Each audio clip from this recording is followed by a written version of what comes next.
Anna Freud and play in child analysis.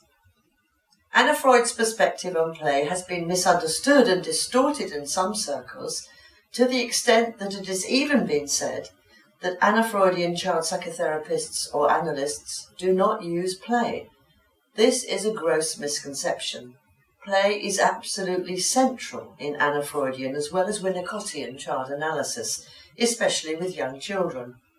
And we engage more actively with it than some, allowing ourselves to join in a child's play and not just watch and interpret it. Anna Freud wrote much more about play from a developmental point of view than about play in child analysis.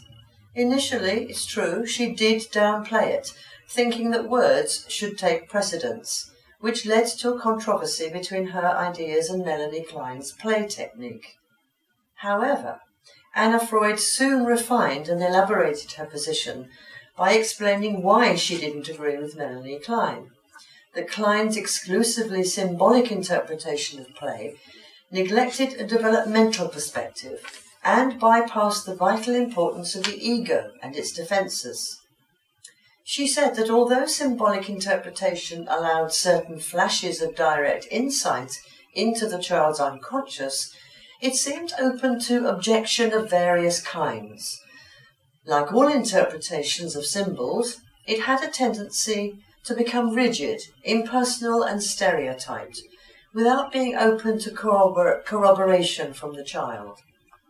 It aimed at laying bare the deeper layers of the child's unconscious without working through the conscious and pre-conscious resistances and distortions. Anna Freud saw play as having many different meanings, not just symbolic ones.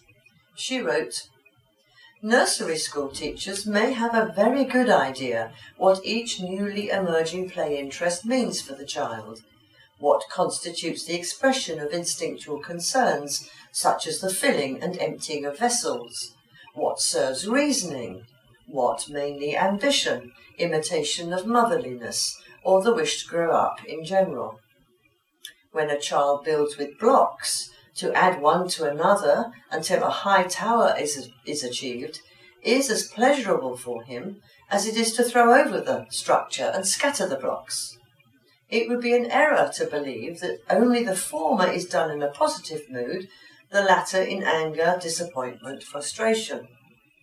On the contrary, the child feels gleeful when carrying out either activity, his mood betraying equal pride in achieving control and mastery of the medium. Ordinarily, play is fun. It will stop if it isn't enjoyable, and it's affected when a child is anxious or fearful. Anna Freud wrote, "Contrary to the popular belief that children can act out all their emotions with their toys, analysts know only too well how effectively a child's play activity can be blocked and inhibited by overwhelming affect or by inner conflict. This conviction, acquired within the setting of child analysis, was borne out further by war experiences, which showed that children did not begin to stage the bombing occurrences and other disasters which had befallen them before the affects attached to these happenings had been worked through in other inner ways, usually 6 to 12 months after the occurrence."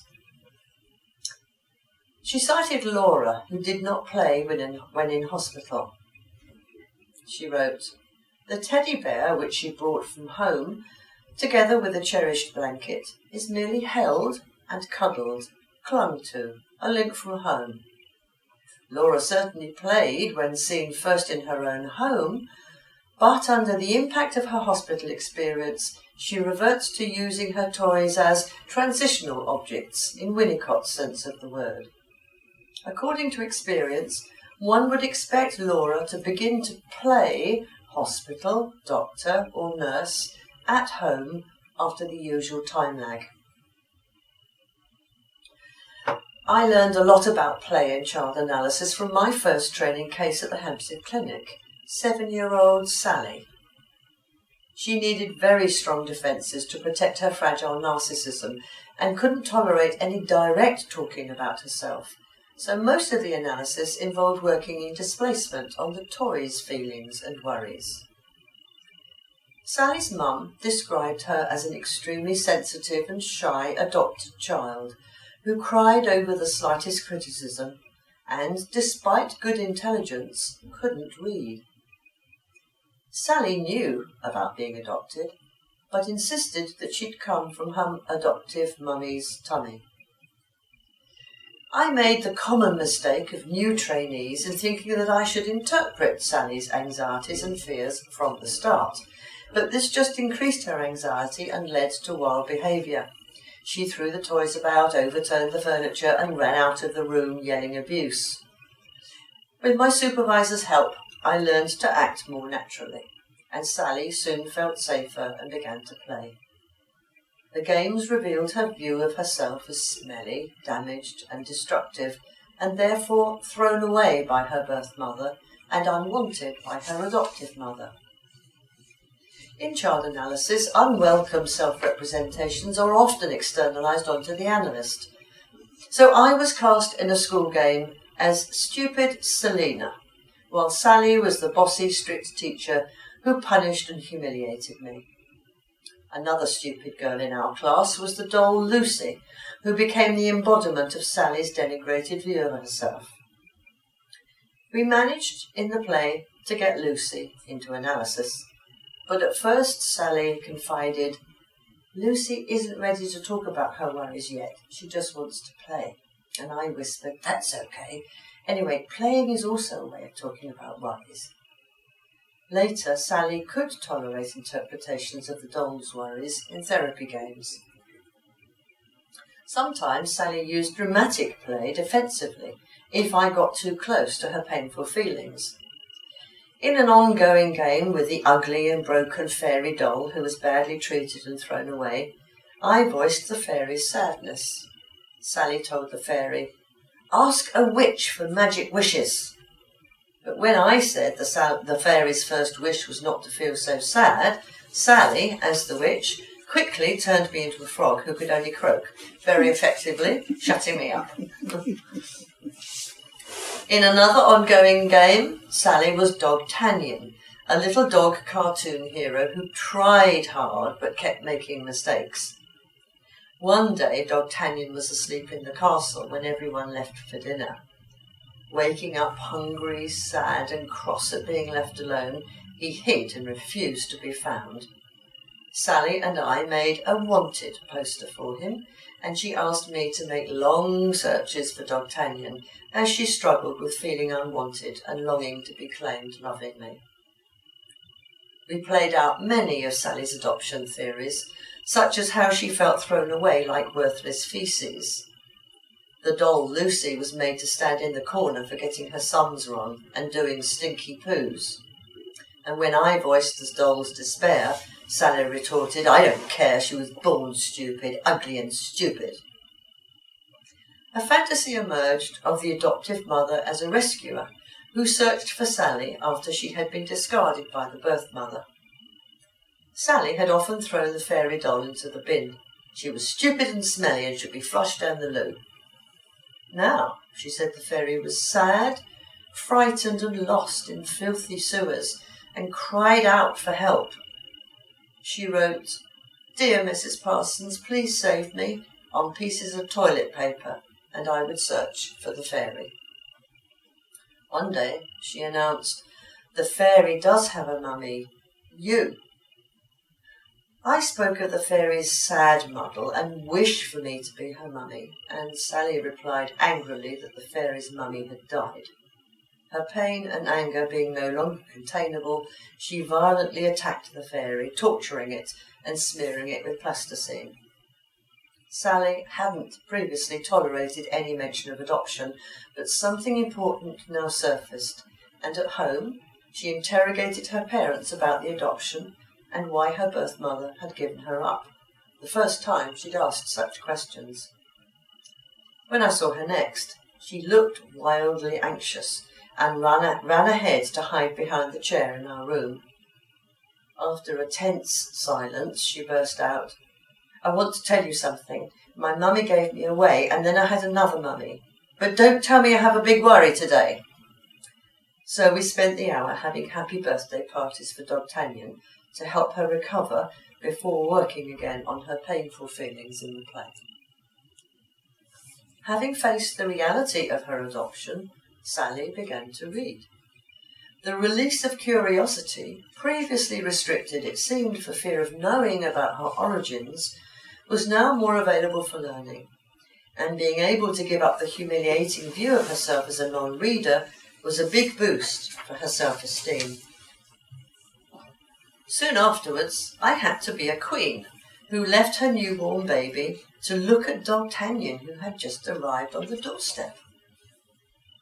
When the queen went back inside, her own baby had gone, so she adopted D'Artagnan instead. Sally became totally absorbed in the bliss of being looked after as my D'Artagnan baby, lying curled up on the floor, gurgling and drinking lustily from a toy bottle. Later, Sally gently told Teddy his adoption story, explaining that his mummy didn't have enough money to feed him, so she was going to look after him and love him. Hide-and-seek games are very common with adopted children. Initially, Sally would yell furiously that I didn't know where she was, so I wouldn't be able to find her. Later, she asked me to find her slowly. During long searches, I muttered to myself about feeling given away because of not being given good enough, about being tricked, about needing to keep secret thoughts hidden for fear of retaliation, about longing to be wanted, found, and looked after nicely. One day, Sally declared, "Hiding is a bit like losing people, like if you lost your children. That's why people play hide-and-seek, isn't it?" So she did know that her creative dramatizations were communications in the analysis. Sally could work on her anxieties and conflicts through displacement in the play, but children in analysis sometimes use play defensively. Anna Freud wrote, "Technical problems arise when a game or play in the session seems to be used purely for purposes of resistance. But playing games for a period does not necessarily serve only resistance in the child. There may be some material which can emerge only in this way, or the child may need time to feel sufficiently safe and comfortable in the analytic situation before going on." My patient Ben, aged 7, felt so nervous and shy that he could only play defensively at first. Putting many toy cars in a long line, he would move the first car forward an inch, followed by each car next in line, then repeat the whole painstaking process over and over. It was deadly boring to watch, and terribly sad to see his tremendous anxiety reflected in such inhibited and strictly controlled play. Gradually, he could use fantasy play, but he remained ashamed of his feelings and thoughts, and anxious that I would be disapproving or intrusive like his mum. He was terrified about his aggression, and played many games in which grown-ups were hurt, but always magically came alive again. When, for the first time, the grown-ups ended up dead in the game, I wondered about a funeral for them, but he said, "Oh no, we can't, that's too scary," as if a funeral game made the pretend death too real. His mum had brought him because she was worried about his occasional angry outbursts and his wish to be a girl. As we worked in analysis on his separation anxieties and fears of his destructiveness, he revealed a fantasy that if he could be a girl, or perhaps a baby, he wouldn't need to fear his aggression, separation, or death. We played many games where he was the powerful queen like his mother, and I was his lady-in-waiting. Later, we looked after a family of bears in our pet shop. Baby Bear felt small and useless, but eventually Ben and I, like proud parents, applauded Baby Bear taking his first faltering steps in learning to walk. Ben now talked for the first time about becoming a man and wanting to work for the government, like Daddy, the first sign of his wish to grow up and identify with his father instead of his mother. Later, he was a deer in the forest and I was a badger. He didn't know how to start the game, so I pretended I was waking up and yawning. Ben watched me closely, trying to think what to do next. I pretended to drink from a stream, and he then moved his neck rhythmically round and round. As badger, I said, "Oh, a deer. I wonder what he's doing." The deer said hello to the badger, and I said, "Hello, what are you doing?" He said, "I'm rubbing my head against a tree, 'cause I want my antlers to grow. I want some like Dad." Suddenly he stood tall and pretended to be showing off something. I said, "Maybe antlers are growing, but I can't tell you 'cause you're a long way off." He said proudly, "They're growing fast," then came closer, showing off with shy pleasure. I said, "You must be very proud of them." He preened himself, holding his head high, and said, "The antlers aren't very big yet, but each year they'll get bigger until I've got ones like Dad."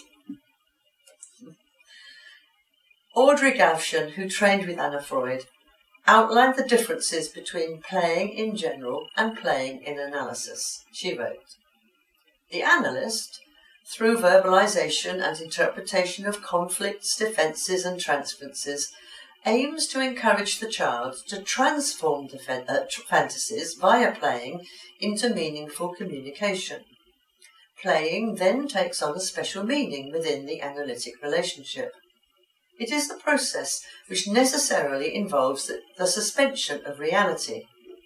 But some children cannot use or sustain fantasy play for fear of giving away too much or of being overwhelmed by their fantasies. Reality testing cannot then contradict the existing fantasies or the belief in the power of omnipotent wishes and annihilating fears." Another patient of mine, Charles, aged 6, was so overwhelmed by terror and so developmentally delayed that he was unable to play at all for many months. He was referred for analysis because of eruptive aggression, an inability to relate to peers, and alarming swings between infantile behaviour and pseudo-mature language. He had already been thrown out of 3 schools for attacking both children and teachers. He was terrified of abandonment, perceived himself as a devil, hated by his parents, and he was sure I would hate him too. He attacked me violently, behaving like a wild animal, spitting, biting, kicking, hurling toys, smearing feces. His unpredictable attacks were enactments of internal chaos driven by panic. They weren't simply manifestations of rage. He experienced me in the transference as the source of danger, like his parents, whom he felt wanted him dead.